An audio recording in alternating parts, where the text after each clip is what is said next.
රසම රස චීස් කොත්තුවක් හදන හැටි තමයි අද මම ඔයගලන්ට කියන්න යන්නේ. අපි මුලින්ම අවශ්‍ය දේවල් මොනවද කියලා බලමු.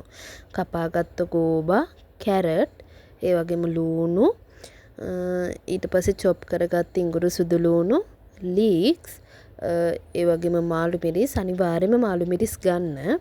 ඒ වගේම චීස් වෙජස් 6ක් විතර මම මෙතනදි ගත්තා. ෆ්‍රෙෂ් මිල්ක් කෝප්ප 2ක් වගේ අවශ්‍ය වෙනවා. මම මෙතනදී කිලෝ 1ක වගේ කොත්තු රොටි පැකට් එකක් තමයි ගත්තේ. මේක රුපියල් 600 ගාණක් වගේ තමයි උනේ. ඉතින් අපි තෙල් එක ලිපේ තියලා ඒක රත් වීගෙන එද්දි ඒකට සුදු ලූණු, ඉඟුරු සුදු ලූණු ටික එකතු කර ගන්නවා. ඔයාලට පේනවා ඇති මේ විදිහට හොඳට ඒ ටික බැදීගෙන එද්දි අපි මේකට අපි අර කපාගත්ත ලූණු ටිකත් එකතු කර ගන්නවා. මෙන්න මේ විදිහට ඒ ටිකත් එකතු කරලා හොඳට මික්ස් කර ගන්නවා. මේ වෙලාවේ ඇත්තටම හොඳ සුවඳක් එනවා. ඉතින් මේවත් බැදීගෙන එන අතර වාරයේ මේවා හොඳට බැදෙද්දී අපි මේකට අර කපාගත්ත එළවලු වලින් මුලින්ම කැරටුයි ගෝවයි මාළු මිරිසුයි එකතු කර ගන්නවා. ඊට පස්සේ අන්තිමේට වගේ ලීක්ස් ටිකත් මේකට එකතු කර ගන්නවා. ඔයාලට පේනවා ඇති මේ තියෙන ගෝවා ටික.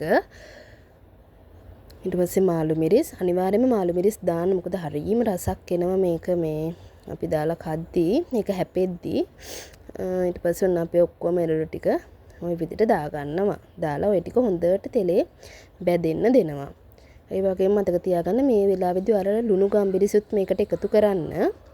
ලුණු නම් සාමාන්‍යයෙන් මේ සැහැඳි එකමාරක් දෙකක් වගේ ඇති. ගම්බිරිස් වල කැමති ප්‍රමාණයට එකතු කරගන්න. ඒ වගේම බැදපු චිකන් තම්බල බැදපු චිකන් වල එකතු කරගන්න. මම නම් මේ ගෙදර හදලා තිබ්බ ඩෙවල් එක ඉතුරුලා තිබ්බ චිකන් ටිකක් කඩලා තමයි ගත්තේ. ඔයාලා බැදලා චිකන් එක ගත්තා නම් රසයි. චිකන් බැදලත් ගන්න. ඔයාලා කැමති නම් ඉස්සෝද බීෆ්ද ඕනම දෙයක් එකතු කරගන්න පුළුවන්.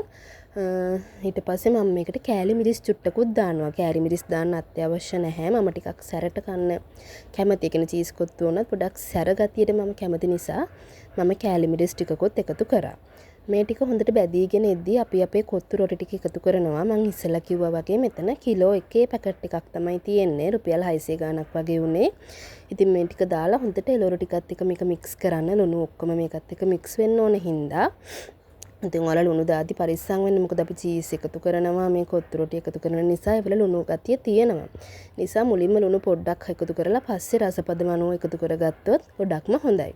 ඉතින් ওই විදිහට කොත්තු රොටි ටික දාලා හොඳට මික්ස් කරගන්නවා.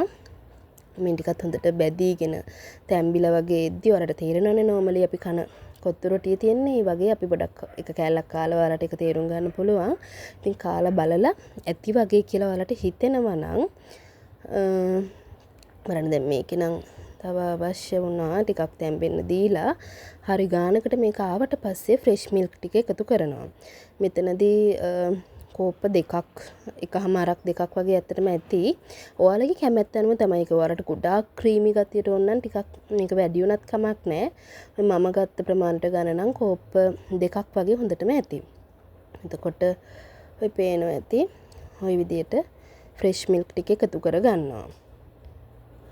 ඒත් එක්කම මම චීස් වෙජස් 6ක්. එතකොට මම ඉස්සෙල්ලත් කිව්වා කොත්තු කිලෝ එකේ පැකට් එකට චීස් වෙජස් 6ක් තමයි මම පාවිච්චි කරන්නේ. ඔයාලට තව චීසි ගතිය වැඩි වෙන්න ඕන නම් තව එකතු කරන්න ප්‍රශ්නයක් නැහැ. ඔය මගේ ගානට ගන්න නම් 6ක් හොඳටම ඇති. හොඳ රසට ඒක ආවා. ඉතින් ඔයාලට පේනවා ඇති මේ විදිහට ඒක එකතු කරලා ඒවා නිකන් අර තලාගෙන ඒවා පොඩි කරන ගමන් හොඳට මේක මික්ස් කරගන්න.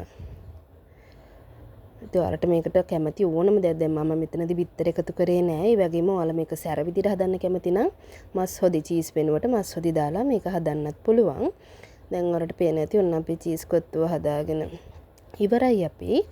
ඔන්න ඔය විදිහට තමයි පේන්නේ. ඇත්තටම පුදුම රසක් මේකේ තියෙන්නේ. ඔයාලා අනිවාර්යයෙන්ම try කරන්න. ඔයාලට ඉගෙන ගන්න අවශ්‍ය මොන හරිම රෙසිපි එකක් තියෙනවා නම් පල්ලෙහෙන් කමෙන්ට් කරන්න. අනිවාර්යයෙන්ම මම ඒක හදන හැටි ඔයාලට කියලා දෙන්නම්. ඉතින් ගොඩාක් ස්තුතියි අපිත් එක්ක එකතු වුණාට. ඉතින් මම චිකන් කරි හදන වීඩියෝ එකකුත් දාලා තිනවා. ඒක ඔයගොල්ලෝ බලන්න. එතකොට සැරට කොත්තුවක් හදනවා නම් ඔයාලට චීස් නොදා මස් හොදි තියෙන කොත්තුවක් හදනවා නම් ඒ වීඩියෝ එකෙන් ඉගෙන ගන්න පුළුවන් රස මස් හොද්දක් හදන හැටි. එහෙනම් අනිවාර්යෙන් අපිව subscribe කරලා තියාගන්න. bye.